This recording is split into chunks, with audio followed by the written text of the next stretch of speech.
Welcome to time news. ఘనంగా doctor BR Ambedkar 135వ జయంతి వేడుకలు పూలమాలలు వేసి నివాళులర్పించిన వైఎస్ఆర్సీపీ నాయకులు. రాజ్యాంగ నిర్మాత, బడుగు బలహీన వర్గాల ఆశాజ్యోతి, దళితుల హక్కుల కోసం పోరాడి రాజ్యాంగ నిర్మాణంలోనే పేదలకు ఖచ్చితంగా భవిష్యత్తునిచ్చేలా ఆయన రాజ్యాంగాన్ని రూపొందించారని తిరుపతి జిల్లా నాయుడుపేట వైఎస్ఆర్సీపీ నాయకులు తెలిపారు.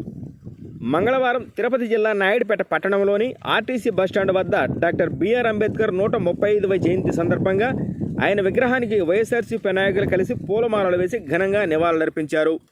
ఈ కార్యక్రమంలో వైసీపీ సీనియర్ నాయకులు జిల్లా కార్యదర్శి తమ్మిరెడ్డి సుబ్రహ్మణ్యం రెడ్డి, మాజీ municipal chairperson Katakam Deepika, MPP Kuragondla Dhanalakshmi, పట్టణ అధ్యక్షులు కలికి మాధవరెడ్డి, మండల అధ్యక్షులు Otturu Kishore Yadav, Bhaina Mallikarjuna Reddy, state cultural ring secretary Katakam Jayaramaiah, Sullurpeta మహిళా అధ్యక్షులు ఈదా రత్నశ్రీ, పేర్నాటి రాహుల్, గంధవల్లి సిద్ధయ్య, పేట చంద్రారెడ్డి, ప్రకాశం, మాజీ కౌన్సిలర్లు ధారా రవి, నియోజకవర్గ యువజన నాయకులు పాలేటి నాగార్జున, నియోజకవర్గ మైనార్టీ సెల్ అధ్యక్షులు షేక్ షబీర్ బాషా, కావేరిపాకం అశోక్, సరిత, స్టూడెంట్ యువజన నాయకులు కోట్రమంగళం తేజారెడ్డి, షేక్ రహమతుల్లా తదితరులు పాల్గొన్నారు.